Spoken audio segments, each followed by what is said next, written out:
Hello Asset Wave Tribe, welcome back to the most asked video, debt funds. మన ఛానల్లో emergency funds రిలేటెడ్గా video చేసినప్పటి నుంచి చాలామంది డెట్ ఫండ్స్ రిలేటెడ్ వీడియో చేయమని అయితే కామెంట్స్ చేశారు.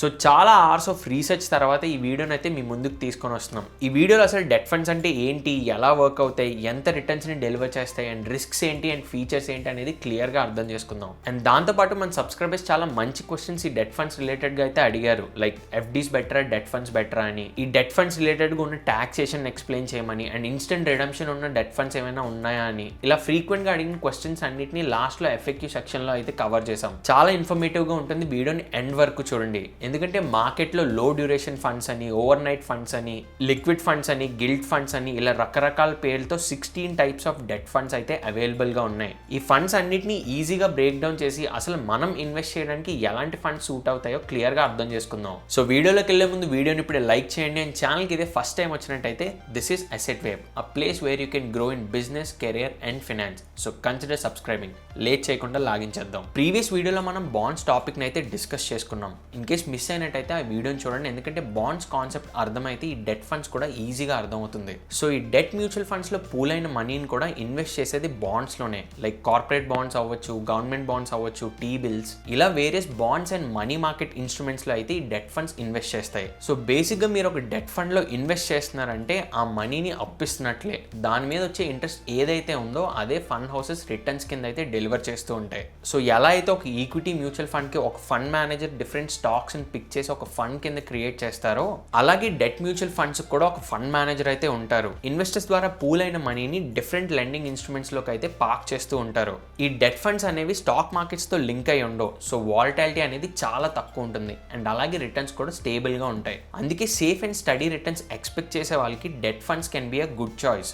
బట్ ఈ డెట్ ఫండ్స్ కంప్లీట్ గా రిస్క్ ఫ్రీ అంటే నాట్ కంప్లీట్లీ. అది ఫర్దర్ గా వీడియోలో అయితే క్లియర్ గా అర్థం చేసుకుందాం. ఈ డెట్ ఫండ్స్ ని ఇన్వెస్ట్మెంట్ పోర్ట్ఫోలియోలో యాడ్ చేసుకుంటున్నారంటే ఒక్కొక్కరికి ఒక్కొక్క రీజన్ అయితే ఉంటుంది. కొంతమంది ఎమర్జెన్సీ ఫండ్స్ గురించి, కొంతమంది పోర్ట్ఫోలియో డైవర్సిఫికేషన్ గురించి, ఇంకొంతమంది ఇంట్రెస్ట్ రేట్స్ తో ప్లే చేయడానికి, ఇలా ఒక్కొక్కరికి ఒక్కొక్క రీజన్ అయితే ఉంటుంది. అందుకే ఇప్పుడు మనం ఈ డెట్ ఫండ్స్ లో ఉన్న డిఫరెంట్ టైప్స్ అయితే అర్థం చేసుకుందాం. ఈ డెట్ ఫండ్స్ టోటల్ గా 16 టైప్స్ లో అయితే అవైలబుల్ గా ఉన్నాయి. మనకి ఈజీగా అర్థం అవడానికి ఈ 16 డిఫరెంట్ టైప్స్ ని కేటగిరీస్ లో అయితే డిఫరెన్షియేట్ చేసి మీకు ఎక్స్ప్లెయిన్ చేస్తా, కేర్ఫుల్ గా వినండి. First, duration based funds. ఈ కేటగిరీలో ఫండ్స్ ని మెకాలే డ్యూరేషన్ ఆధారంగా అయితే క్లాసిఫై చేస్తారు. అసలు ఈ మెకాలే డ్యూరేషన్ అంటే ఏంటో తెలుసుకోవడానికి డెఫినేషన్ అయితే ఇక్కడ ఉంది. బట్ మనం లేమన్ లాంగ్వేజ్లో సింపుల్గా అర్థం చేసుకోవాలంటే, ఒక బాండ్లో ఇన్వెస్ట్ చేసిన మనీని ప్రెసెంట్ వాల్యూతో బేస్ చేసుకొని ఎంత డ్యూరేషన్లో టోటల్ క్యాష్ ఫ్లోస్, అంటే మనం ఇన్వెస్ట్ చేసిన ప్రిన్సిపల్ అండ్ కూపన్ రేట్ మనకి తిరిగి వస్తుందని చెప్పే క్యాలిక్యులేషన్ ఈ మెకాలే డ్యూరేషన్. అండ్ అంతేకాకుండా ఆ బాండ్ రిలేటెడ్గా ఏమైనా ఇంట్రెస్ట్ రేట్ చేంజెస్ వస్తే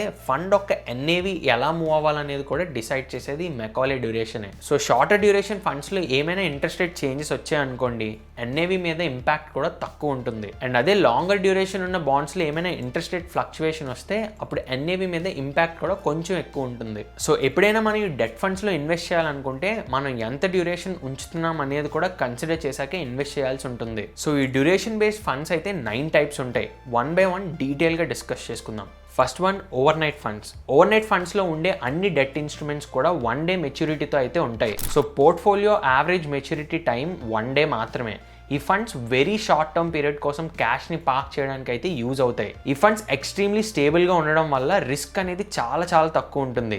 ఇంట్రెస్ట్ కూడా డైలీ బేస్ మీద క్యాలిక్యులేట్ అయ్యి ఎన్ఏవికి అయితే యాడ్ అవుతుంది. ఫర్ ఎగ్జాంపుల్ ఏమైనా ప్లాన్ ట్రాన్సాక్షన్స్ చేయడానికి మనీని బ్యాంక్లో ఉంచుకుంటున్నట్టయితే వాటిని ఓవర్ నైట్ ఫండ్లో ఇన్వెస్ట్ చేసుకోవడం బెటర్. ఎగ్జాంపుల్ మన దగ్గర ఉన్న మనీ ఒక 3-4 days వరకు నీడ్ లేదు అనుకుంటే, లైక్ ఏదైనా బిల్ పేమెంట్స్కో లేదా ఏదైనా పర్చేస్ చేయడానికి బ్యాంక్లో మనీ ఉంటున్నట్టయితే ఆ మనీని ఓవర్ నైట్ ఫండ్స్లో అయితే డిపాజిట్ చేసుకోవచ్చు. అండ్ ఆ ఫండ్లో మనం ఎన్ని డేస్ అయితే మనీ ఉంచుతున్నామో అన్ని డేస్కి మనకి ఇంట్రెస్ట్ అనేది క్యాలిక్యులేట్ అయ్యి రిటర్న్స్ రూపంలో డెలివర్ అవుతుంది. యావరేజ్గా ఈ over night fund category deliver చేసిన రిటర్న్స్ చూసినట్టయితే లాస్ట్ 1 year ఈ ఫండ్స్ యావరేజ్గా 6% రిటర్న్స్ డెలివర్ చేసినట్టయితే లాంగ్ రన్లో అరౌండ్ 5% రిటర్న్స్ అయితే డెలివర్ చేశాయి. సో ఓన్లీ ఫ్యూ డేస్కి మీ మనీని ఎక్కడైనా పార్క్ చేసుకోవాలని చూస్తున్నట్టయితే ఓవర్ నైట్ ఫండ్స్ అనేవి మీకు సూట్ అవుతాయి. Next, liquid funds. ఈ ఫండ్స్లో Macaulay duration up to 91 days అయితే ఉంటుంది. ఈ ఫండ్స్ మాక్సిమం 91 days మెచ్యూరిటీ ఉన్న బాండ్స్లో మాత్రమే ఇన్వెస్ట్ చేస్తాయి. Emergency funds and short term need ఉన్న మనీని పార్క్ చేయడానికి ఇది బెటర్ ఆప్షన్ అవుతుంది.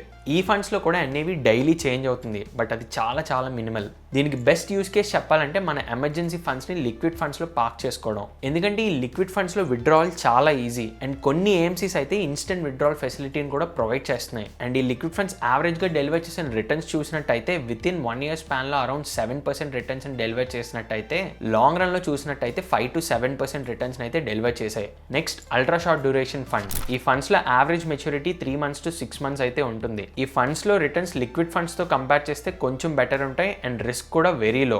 ఈ అల్ట్రా షార్ట్ డ్యూరేషన్ ఫండ్స్ యావరేజ్గా 5 to 7% రిటర్న్స్ అయితే డెలివర్ చేశాయి. నెక్స్ట్ లో డ్యూరేషన్ ఫండ్. ఈ లో డ్యూరేషన్ ఫండ్లో ఉండే డెట్ ఇన్స్ట్రుమెంట్స్ యావరేజ్గా 6 to 12 months మెచ్యూరిటీ ఉన్న బాండ్స్లో అయితే ఇన్వెస్ట్ చేస్తాయి. అల్ట్రా షార్ట్ కన్నా కొంచెం స్లైట్లీ బెటర్ రిటర్న్స్ని ఈ లో డ్యూరేషన్ ఫండ్స్ డెలివర్ చేశాయి. అండ్ ఇంట్రెస్ట్ రేట్లో చేంజెస్ జరిగినప్పుడు కూడా ఎన్ఏవిలో మనం కొంచెం మూమెంట్ అయితే చూడొచ్చు. అండ్ యావరేజ్గా ఈ లో డ్యూరేషన్ ఫండ్స్ 6 to 8% రిటర్న్స్ అయితే డెలివర్ చేశాయి. Next money market fund. ఈ ఫండ్లో ఇన్వెస్ట్ చేసే డెట్ ఇన్స్ట్రుమెంట్స్ అన్నీ కూడా మనీ మార్కెట్ ఇన్స్ట్రుమెంట్స్ అయ్యి ఉంటాయి. లైక్ కమర్షియల్ పేపర్స్ అవ్వచ్చు, సర్టిఫికేట్ ఆఫ్ డిపాజిట్స్ అవ్వచ్చు ఇలా. సో ఇంట్రెస్ట్ రేట్ చేంజెస్ ఉన్నా కూడా ఎన్ఏవి మూవ్మెంట్ అనేది చాలా తక్కువగా ఉంటుంది. సో ఈ ఫండ్స్ కూడా ఆల్మోస్ట్ సేఫ్ అండ్ లో రిస్క్తో అయితే ఉంటాయి. అండ్ ఈ ఫండ్స్ యావరేజ్గా 6 to 8% రిటర్న్స్ అయితే డెలివర్ చేశాయి. And next short duration fund. ఈ ఫండ్స్ 1 to 3 years మెచ్యూరిటీ ఉన్న బాండ్స్లో అయితే ఇన్వెస్ట్ చేస్తాయి. ఈ ఫండ్స్ యూజువల్గా ఎఫ్డీ కన్నా బెటర్ రిటర్న్ డెలివర్ చేసిన holding period minimum 1 to 2 years ఉంటే బెటర్. అండ్ రేట్ చేంజెస్ వల్ల ఇంపాక్ట్ కూడా ఉంటుంది బట్ మేనేజబుల్. ఈ short duration funds around 7 to 8% returns అయితే యావరేజ్గా డెలివర్ చేస్తూ వచ్చాయి. And next medium duration fund. ఈ ఫండ్స్ 3 to 4 years మెచ్యూరిటీ ఉన్న బాండ్స్లో అయితే ఇన్వెస్ట్ చేస్తాయి. అండ్ రిస్క్ అండ్ రిటర్న్ కూడా మోడరేట్ లెవెల్లో అయితే ఉంటాయి. సో మినిమం 3 years కి స్టేబుల్ రిటర్న్స్ కోసం మీరు డెట్ ఫండ్స్లో ఇన్వెస్ట్ చేయాలనుకుంటుంటే ఈ మీడియం డ్యూరేషన్ ఫండ్స్ని మీరు ఎక్స్ప్లోర్ చేయొచ్చు. Next medium to long duration. ఈ ఫండ్స్ ఎక్కువగా 4 to 7 years మెచ్యూరిటీ ఉన్న బాండ్స్లో అయితే ఇన్వెస్ట్ చేస్తాయి. అండ్ ఈ ఫండ్స్ మీద ఇంట్రెస్ట్ రేట్ ఇంపాక్ట్స్ కూడా ఎక్కువగానే ఉంటాయి. సో దీని మీద షార్ట్ టర్మ్ వాలటిలిటీ కూడా ఉండొచ్చు. సో మినిమం 4 to 7 years కోసం మీరు డెట్ ఫండ్స్ని చూస్తుంటే ఈ ఫండ్స్ని అయితే మీరు ఎక్స్ప్లోర్ చేయొచ్చు. రిటర్న్స్ కూడా నియర్ టు 7 to 8% లాంగ్ రన్లో ఈ ఫండ్స్ అయితే డెలివర్ చేశాయి. And next long duration fund. ఈ ఫండ్లో యావరేజ్ మెచ్యూరిటీ 7 years కన్నా ఎక్కువ ఉంటుంది. ఇంట్రెస్ట్ రేట్స్ తగ్గితే ఎన్ఏవి ఫాస్ట్ గా పెరుగుతుంది. అండ్ అలాగే ఇంట్రెస్ట్ రేట్ పెరిగితే డౌన్ సైడ్ రిస్క్ కూడా ఎక్కువే ఉంటుంది. సో ఈ ఫండ్స్ కొంచెం హైలీ వాలటైల్. సో ఈ ఫండ్స్ ఇంట్రెస్ట్ రేట్స్ తో ప్లే చేసే ఇన్వెస్టర్స్ ఎవరైతే ఉన్నారో వాళ్ళైతే ఎక్స్ప్లోర్ చేయొచ్చు. అండ్ రిటర్న్స్ చూసినా కూడా 8 to 10% యావరేజ్ గా డెలివర్ చేసే ఈ ఫండ్స్. ఇక్కడ చాలా మందికి ఒక చిన్న కన్ఫ్యూజన్ అయితే రావచ్చు. లెట్స్ సే ఈ లిక్విడ్ ఫండ్స్ ఇన్వెస్ట్ చేసే బాండ్స్ ఏవైతే ఉన్నాయో వాటి మ్యాక్యులర్ డ్యూరేషన్ 91 days కదా. మన ఇన్వెస్ట్మెంట్ కూడా 91 days తర్వాత విత్డ్రా చేయాలా అంటే అలాంటిది ఏం లేదు. ఆ ఫండ్ ఇన్వెస్ట్ చేసే బాండ్ ఒక మ్యాక్యులర్ డ్యూరేషన్ 91 days. అంతేగాని అది మన ఇన్వెస్ట్మెంట్ హొరైజన్ కాదు. మనం ఎన్ని డేస్ అయినా ఫండ్స్ లో మనీ అయితే ఉంచుకోవచ్చు, ప్రాబ్లం ఏమి ఉండదు. అండ్ ఈ డ్యూరేషన్ బేస్డ్ ఫండ్స్ కి ఎలాంటి లాక్ ఇన్ ఉండదు. ఎప్పుడైనా మనం ఇన్వెస్ట్ చేయొచ్చు అండ్ ఎప్పుడైనా మనం విత్డ్రా చేసుకోవచ్చు. సో ఇవి totally flexible. Now let's move on to hour second category of funds, strategy based funds. ఈ స్ట్రాటజీ బేస్డ్ ఫండ్స్ లో ఓన్లీ వన్ టైప్ అయితే ఉంది, అదే డైనమిక్ బాండ్ ఫండ్. ఈ డైనమిక్ బాండ్ ఫండ్స్ లో ఫండ్ మేనేజర్ ఇంట్రెస్ట్ రేట్స్ లో అయితే play చేయడానికి ట్రై చేస్తూ ఉంటారు. ఇన్ కేస్ ఇంట్రెస్ట్ రేట్స్ తగ్గుతాయి అనిపిస్తే లాంగ్ టర్మ్ బాండ్స్ లో ఇన్వెస్ట్ చేయడం, అదే షార్ట్ టర్మ్ లో ఇంట్రెస్ట్ రేట్స్ పెరుగుతాయి అనిపిస్తే షార్ట్ టర్మ్ బాండ్స్ లోకి మనీ మూవ్ చేయడం, ఇలాంటిది డైనమిక్ బాండ్ ఫండ్ లో చేస్తూ ఉంటారు ఆ ఫండ్ మేనేజర్స్. ఇలా time to time interest rates తో ప్లే చేస్తాయి ఈ డైనమిక్ బాండ్ ఫండ్స్. ఈ ఫండ్స్ ఎక్కువ డెట్ మార్కెట్ టైమింగ్స్ గురించి క్లారిటీ లేకపోయినా రెగ్యులర్ గా అబ్జర్వ్ చేయడం కష్టం అనుకున్న వాళ్ళకి, medium to long term duration లో ఇన్వెస్ట్ చేయాలనుకున్న వాళ్ళకైతే సూట్ అవుతుంది. ఎక్కువగా ఇంట్రెస్ట్ రేట్స్ తో ప్లే చేయాలనుకున్న ఇన్వెస్టర్స్ కి అయితే యూజ్ అవుతుంది. అండ్ ఈ ఫండ్ డెలివర్ చేసిన రిటర్న్స్ చూసినట్టయితే లాంగ్ టర్మ్ లో 7 to 8% అండ్ షార్ట్ టర్మ్ లో చూసినట్టయితే లాస్ట్ 1-2 years నుంచి ఈ funds near to 8 to 10% returns అయితే డెలివర్ చేస్తున్నాయి. బట్ ఈ రిటర్న్స్ ఎప్పుడు ఇలా ఫిక్స్డ్ గానే ఉండవు. మార్కెట్ లో ఇంట్రెస్ట్ రేట్స్ రిలేటెడ్ గా ఏమైనా చేంజెస్ వస్తే వీటి రిటర్న్స్ కూడా ఫ్లక్చువేట్ అవుతాయి. Now let's move on to our third category, corporate and credit oriented debt funds. ఈ ఫండ్ లో 80% ఇన్వెస్ట్మెంట్ ని హైలీ రేటెడ్ కార్పొరేట్ బాండ్స్ లో ఇన్వెస్ట్ చేస్తారు, making sure they are AA+ rated. So ఇవన్నీ trusted and well established companies issue చేసే bonds. So credit risk తక్కువ and returns కూడా FD కన్నా స్లైట్లీ బెటర్ ఉంటాయి. ఎన్ఏవి కూడా చాలా స్టేబుల్ అండ్ కన్సిస్టెంట్ గా ఉంటుంది అండ్ వాలటాలిటీ కూడా ఎక్కువ ఉండదు. క్యాపిటల్ ని ప్రొటెక్ట్ చేసుకుంటూ ఎఫ్డి కన్నా కొంచెం స్లైట్లీ బెటర్ రిటర్న్స్ ని ఎక్స్పెక్ట్ చేసే వాళ్ళు and senior citizens or conservative investors కి stable income and safe corporate exposure కావాలన్నా ఈ ఫండ్స్ ని ఎక్స్ప్లోర్ చేయొచ్చు. And next banking and PSU fund. ఈ ఫండ్ లో 80% ఆఫ్ ది ఇన్వెస్ట్మెంట్ ని banks, public sector companies and government backed institutes issue చేసే bonds లో అయితే ఇన్వెస్ట్ చేస్తారు. సో క్రెడిట్ రిస్క్ చాలా తక్కువ ఉంటుంది. Because mostly government related entities అయి ఉంటాయి కాబట్టి రిటర్న్ తక్కువ ఉన్నా కూడా సేఫ్టీ ఆస్పెక్ట్ కొంచెం ఎక్కువ ఉంటుంది. ఈ ఫండ్స్ కూడా ఎఫ్డి కన్నా కొంచెం బెటర్ రిటర్న్స్ ని డెలివర్ చేసే ఛాన్స్ అయితే ఉంటుంది. సో డీసెంట్ రిటర్న్స్ తో పాటు క్యాపిటల్ ప్రొటెక్షన్ కూడా ఎక్కువ కావాలనుకున్న వాళ్ళు ఈ కైండ్ ఆఫ్ ఫండ్స్ అయితే ఎక్స్ప్లోర్ చేయొచ్చు. Next one credit risk fund. ఈ ఫండ్స్ గురించి కొంచెం జాగ్రత్తగా వినండి. ఈ ఫండ్స్ గురించి రీసెర్చ్ చేసినప్పుడు కొన్ని సర్ప్రైజింగ్ థింగ్సే మేము అబ్జర్వ్ చేసాం. ఈ కేటగిరీలో కొన్ని ఫండ్స్ అయితే లాస్ట్ 1-2 years లోనే ఆల్మోస్ట్ 17%, 22% రిటర్న్స్ కూడా డెలివర్ చేసాయి. ఆ ఫండ్స్ ఏంటో మీకు తెలిస్తే కింద కామెంట్ సెక్షన్ లో చెప్పండి. ఈ క్రెడిట్ రిస్క్ ఫండ్స్ లో ఆల్మోస్ట్ 65% ఆఫ్ ది ఇన్వెస్ట్మెంట్స్ ని AA or below rated bonds లో అయితే ఇన్వెస్ట్ చేస్తాయి. అంటే వెరీ హై డిఫాల్ట్ రిస్క్ ఉన్న కంపెనీ ఇష్యూ చేసే బాండ్స్ లో. సో రిస్క్ ఎక్కువ ఉన్నప్పుడు రిటర్న్ కూడా ఎక్కువే ఉంటుంది కదా. అందుకే అన్లైక్ అదర్ డెట్ ఫండ్స్ ఈ ఫండ్స్ యొక్క యావరేజ్ రిటర్న్ చాలా ఎక్కువగా అయితే మనకు కనిపిస్తుంది. బట్ గుర్తుంచుకోండి, బాండ్ ఇష్యూ చేసిన కంపెనీ డిఫాల్ట్ అయితే మన క్యాపిటల్ కూడా రిస్క్ లో ఉంటుంది. అండ్ పాస్ట్లో కొన్ని కంపెనీస్ బాండ్స్ అండ్ డిఫాల్ట్ చేసిన సినారియోస్ కూడా ఉన్నాయి. సో ఈ ఫండ్స్లో మీరు ఇన్వెస్ట్ చేస్తున్నారంటే చాలా హై రిస్క్ తీసుకున్నట్టే గుర్తుపెట్టుకోండి. అండ్ ఈ ఫండ్ అనే కాదు, ఈ డెట్ ఫండ్స్ అన్నీ కూడా subjected to market risk. So invest చేసే ముందు మీ ఫుల్ ఫ్లెడ్జ్ రీసెర్చ్ చేసో లేదా మీ ఫైనాన్షియల్ అడ్వైజర్ని కన్సల్ట్ చేశాకే మీ డెసిషన్ అనేది తీసుకోండి. అండ్ ఈ వీడియోని కూడా మేము ఓన్లీ ఎడ్యుకేషన్ పర్పస్ కోసం మాత్రమే చేస్తున్నాం, కానీ ఎలాంటి ఇన్వెస్ట్మెంట్ అడ్వైస్ కింద కన్సిడర్ చేయకండి. So now let's move on to the last category of funds, government backed and rate link debt funds. వీటిలో 3 types ఆఫ్ ఫండ్స్ అయితే ఉంటాయి. Gilt fund with 10 year constant duration and floater fund. Gilt అంటే government issued long term securities. ఈ fund లో 80% investment government securities లోనే ఉంటుంది. So almost zero credit risk and default అవడానికి కూడా ఛాన్స్ ఎక్కువగా లేదు. కానీ ఇంట్రెస్ట్ రేట్ చేంజెస్ కి ఎన్ఏవి కొంచెం సెన్సిటివ్ గా అయితే ఉంటుంది. ఇన్ కేస్ ఇంట్రెస్ట్ రేట్స్ పెరిగాయి అనుకోండి, ఎన్ఏవి కొంచెం నెగిటివ్ గా రియాక్ట్ అవుతుంది. అదే ఇంట్రెస్ట్ రేట్స్ తగ్గితే ఎన్ఏవి కొంచెం పాజిటివ్ గా అయితే రియాక్ట్ అవుతుంది. సో క్యాపిటల్ సేఫ్టీకి ఇంపార్టెన్స్ ఇస్తూ లాంగ్ టర్మ్ కి హోల్డ్ చేయగలిగే పేషెన్స్ ఉంటే ఈ ఫండ్స్ ని ఎక్స్ప్లోర్ చేయొచ్చు. అండ్ అదే guilt fund with 10 year constant duration అంటే ఈ ఫండ్ లో 10 year మెచ్యూరిటీ ఉన్న గవర్నమెంట్ బాండ్స్ లో అయితే ఇన్వెస్ట్మెంట్స్ అవుతాయి. సో లాంగ్ డ్యూరేషన్ కి ఫిక్స్డ్ గా ఉండడం వల్ల ఇంట్రెస్ట్ రేట్స్ మూవ్మెంట్ కి ఎన్ఏవి చాలా సెన్సిటివ్ గా ఉంటుంది. సో డ్యూరేషన్ ఫిక్స్డ్ గా ఉండడం వల్ల ఇంట్రెస్ట్ రేట్ రిలేటెడ్ గా వచ్చే వాలటాలిటీ అయితే ఈ ఫండ్ లో కొంచెం ఎక్కువగా ఉంటుంది. Next floater fund.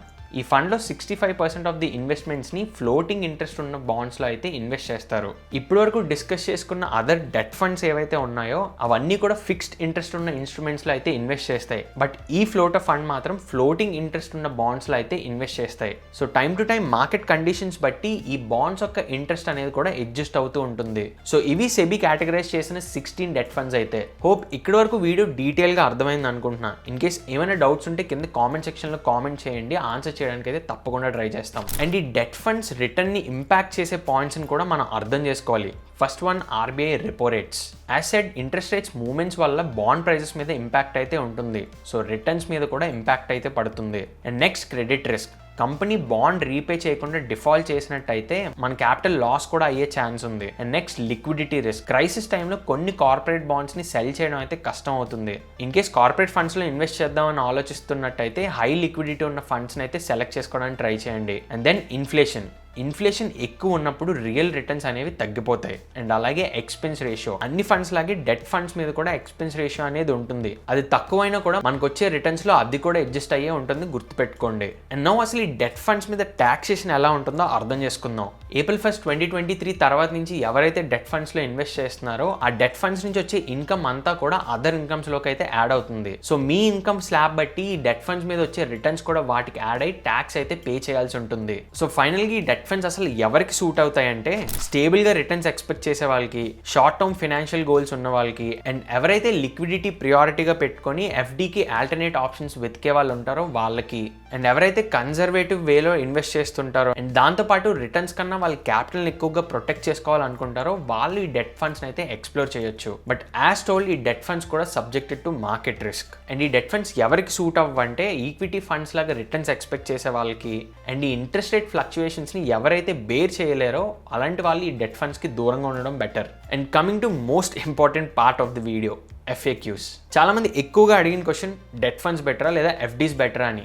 దానికి ఇప్పుడైతే ఆన్సర్ తెలుసుకుందాం. ఈ FDs and debt funds related గా కంపారిజన్ మనం చూసినట్టయితే ఫస్ట్ రిటర్న్స్ ని కంపేర్ చేస్తే ఫిక్స్డ్ డిపాజిట్ లో వర్కౌట్ అయ్యేది అరౌండ్ 6 to 7.5% అయితే డెట్ ఫండ్స్ లో వర్కౌట్ అయ్యేది near to 5 to 8%. Next, safety చూసినట్టయితే ఫిక్స్డ్ డిపాజిట్ అనేది అప్ టు 5 lakh వరకు బ్యాంక్ గ్యారంటీ అయితే ఉంటుంది. బట్ డెట్ ఫండ్స్ కి అలాంటి గ్యారంటీ అయితే ఉండదు. అండ్ లిక్విడిటీ చూసినట్టయితే టెన్యూర్ అవ్వకుండా ఫిక్స్డ్ డిపాజిట్ లో మనీ తీస్తున్నట్టయితే మనం కొన్ని కొన్ని పెనాల్టీస్ పే చేయాల్సి ఉంటుంది. అదే డెట్ మ్యూచువల్ ఫండ్ లో అయితే మనం ఎప్పుడు కావాలన్నా మనీని విత్డ్రా చేసుకోవచ్చు. అండ్ మనకు వచ్చే రిటర్న్స్ మీద టాక్సేషన్ చూసినా కూడా రెండు ఇన్కమ్ స్లాబ్ బట్టే క్యాలిక్యులేట్ అవుతుంది. అండ్ ఫ్లెక్సిబిలిటీ చూసినట్టయితే ఎఫ్డీస్ లో మనకి ఎక్కువ ఫ్లెక్సిబిలిటీ అనేది దొరకదు. అదే డెట్ ఫండ్ లో మనకి చాలా టైప్స్ ఆఫ్ ఫండ్స్ అయితే అవైలబుల్ ఉంటాయి అండ్ అన్ని డిఫరెంట్ టైప్స్ ఆఫ్ రిటర్న్స్ ని డెలివర్ చేస్తూ ఉంటాయి. ఇన్ కేస్ మన క్యాపిటల్ ప్రొటెక్షన్ మన ప్రయారిటీ అయ్యి ఉండి గ్యారంటీడ్ రిటర్న్ కోసం చూస్తున్నట్టయితే ఎఫ్డీస్ బెటర్ ఆప్షన్ అవుతాయి. బట్ మార్కెట్స్ మీద కొంచెం నాలెడ్జ్ ఉండి ఫ్లెక్సిబిలిటీ అండ్ లిక్విడిటీ కోసం చూస్తున్నట్టయితే డెట్ ఫండ్స్ బెటర్ ఆప్షన్ అవుతాయి. అండ్ నెక్స్ట్ ఎక్కువ మంది అడిగిన క్వశ్చన్ అయితే ఇన్స్టెంట్ విత్డ్రాల్ ఉన్న డెట్ ఫండ్స్ ఏమైనా ఉన్నాయా అని. మేము చెక్ చేసినప్పుడు ఇన్స్టెంట్ విత్డ్రాల్ ఆఫర్ చేస్తున్న కొన్ని ఫండ్ హౌసెస్ అయితే ఇవి. వీటిలో SBI liquid fund, axis liquid fund, Nippon liquid fund, HDFC liquid funds అయితే ఇన్స్టెంట్ విత్డ్రాల్ ఆప్షన్ అయితే ప్రొవైడ్ చేస్తున్నాయి. ఇన్ కేస్ మీరు ఇంకా డీప్ గా ఎక్స్ప్లోర్ చేయాలనుకుంటే ఒకసారి ఆ మ్యూచువల్ ఫండ్ హౌసెస్ తో మాట్లాడడం బెటర్. అండ్ నెక్స్ట్ ఎక్కువ మంది అడిగిన క్వశ్చన్ అయితే టాక్సేషన్ రిలేటెడ్. ఈ టాక్సేషన్ అయితే ఆల్రెడీ చెప్పినట్టే ఈ డెట్ ఫండ్స్ మీద మనకు వచ్చే రిటర్న్స్ ఏవైతే ఉన్నాయో అవి అదర్ సోర్స్ ఆఫ్ ఇన్కమ్ కింద అయితే యాడ్ అవుతూ ఉంటాయి. సో మనం ఏ ఇన్కమ్ స్లాబ్ లో ఉన్నామో దాని మీద ట్యాక్స్ అయితే క్యాలిక్యులేట్ అవుతుంది. ఈ రిటర్న్స్ యాడ్ చేశాక కూడా మీరు స్టిల్ 0% ట్యాక్స్ స్లాబ్ లో ఉంటే మీరు ఎలాంటి ట్యాక్స్ అనేది కట్టాల్సిన అవసరం ఉండదు.